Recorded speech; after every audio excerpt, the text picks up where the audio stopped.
Wow, what a morning. Missed the initial mom signal. I don't trade fully automated until 8:32 US Central Time. So at 8:32, I let the first 2 minutes of the open play out, then I allow the automation to look for trades. So I had one trade and that baby ripped. So that account was over my $700 daily goal.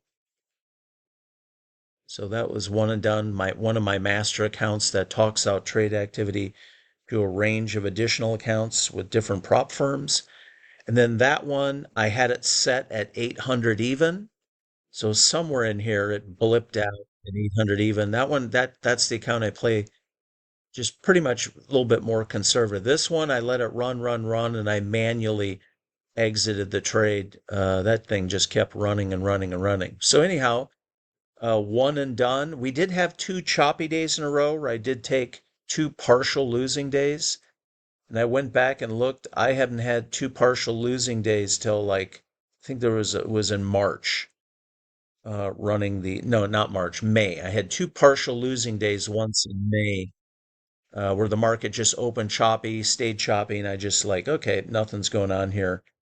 Now yesterday was a Fed day, so out of the open, I had a couple of trades and I was slightly negative on those two trades. I'm just like, I'll wait till after the Fed interest rate news. Now, I did really good after the Fed interest rate news, so I ended yesterday actually pretty strong. But today was a pretty easy day, one and done on the mom signals out of the open, and not surprising. Now, it's really good we finally got that Fed interest rate news yesterday because we're stuck in a pattern where institutional side investment banks using some automated stock buying, automated options buying, automated futures buying in concert was continuing to hold the market, grind it higher, break out, get range extensions, hold the market, break out, and they were even working the overnight session like, gosh, 3, 4, 5 nights in a row. So glad that pattern's broken. We got a good flush out day yesterday, and now the market's kind of getting back to where we at least get some volatility. And, all institutional groups that trade automated, whether it's, well, the investment banks trade one way, but hedge funds and anybody else trading automated, they need volatility to, get their, I guess you could say their automated system objectives on a day-to-day or week-to-week basis. So today was one and done, really easy day, and that makes up for sitting there and watching the market chop around in a held range for 2 days in a row. The overnight sessions, though, have been brilliant. Like I've been doing really good in the overnight sessions. Got a fair amount of traders trading gold, doing very well in the Asian session, into the London session. Good movements in gold. But yeah, NASDAQ today, nice move. Let's go take a look at the scalp dots chart. So big sell off pre market continued through the US session open. Some really good patterns lately, just beautiful. That range extension, that was late in the evening yesterday, where they went and pressed a new high, made a new high over prior highs, and they just dumped that thing. I was watching the market when that was taking place, trading Apex accounts, did exceptional on that move. Uh, this morning, after we made that big pump, this is some setups that I talk about a lot.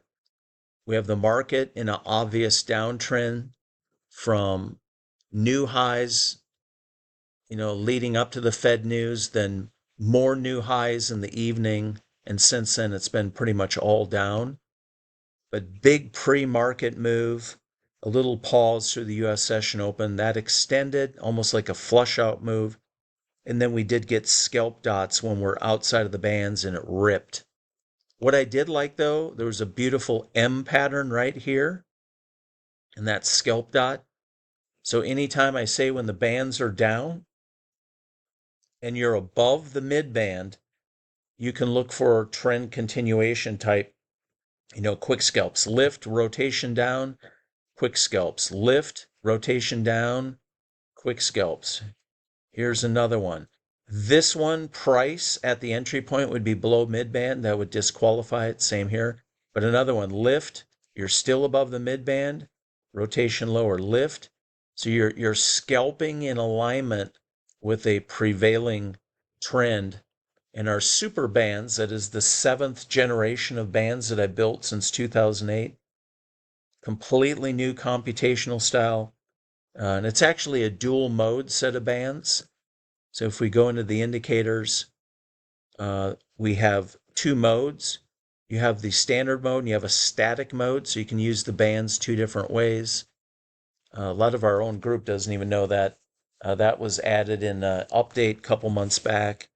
So just giving you more capabilities and more ways to use the tools. But yeah, scalping in alignment with the downtrend or prior to that in uptrends is, the uptrends, pullback, lift, pullback, lift, pullback, lift type stuff.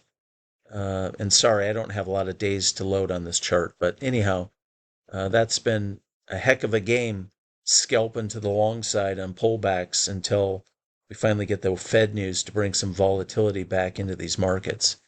So anyhow, pretty easy morning, one and done to the long side, and we'll go back to our standard chart. Some other stuff I've been building and testing and playing out with. So anyhow, there we go. If you have any questions on the system or access, you can go to algo-iq.com. If you have any questions for me directly, info@gridalgo.com. I've been talking to, I put up some videos the other day on trade copiers, really important videos on some updates and some important information in regards to trade copiers. So definitely at the Grid Algo YouTube channel, check out that information. I was just talking to a gentleman that owns a trade copier company, and he basically said that, I'm like, hey, what are you going to do? What's the plans with NT8? Are you hearing anything from NinjaTrader directly? Like, with Kraken investment and taking over NinjaTrader, are we going to get, NT8, the look of it and the feel and the operation, but get it in more modern software architecture that can keep up with the current, Intel i9 chips or AMD chips and the advancements there? And the big one is the ability to work with the most current and then going forward versions of Microsoft.net. So anyhow, he said, he's basically going to get back to me. I think he's about to have some discussions with NinjaTrader and say, hey, well, all these vendors out here, we got tools in NT8.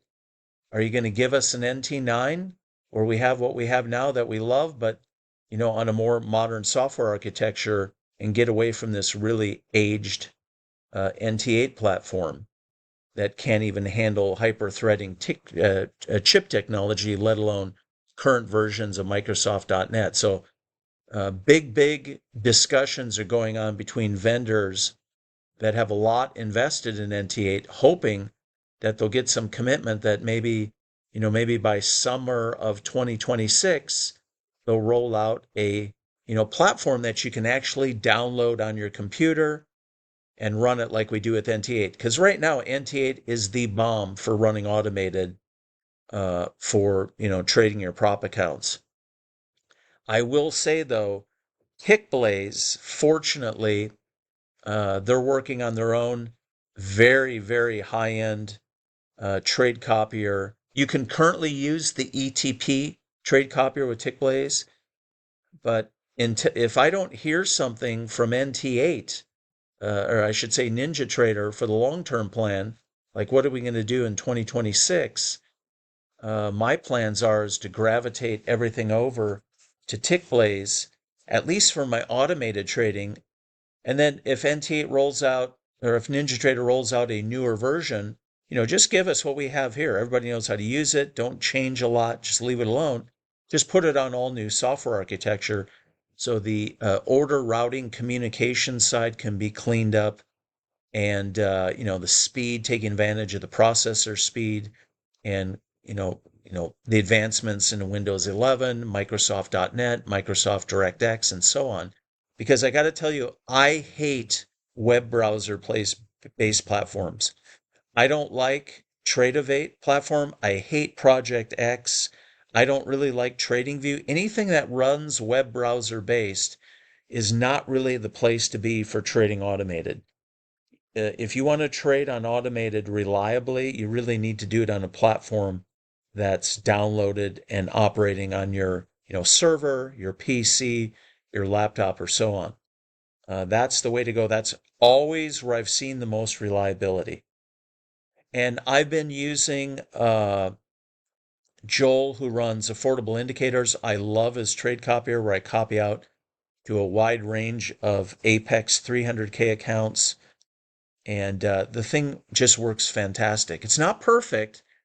None of these trade copiers on NT8 are perfect. On occasion, there'll be a hung order and he has a little countdown timer, and then I think it goes like 4 seconds, then automatically flattens a position. So that's beautiful.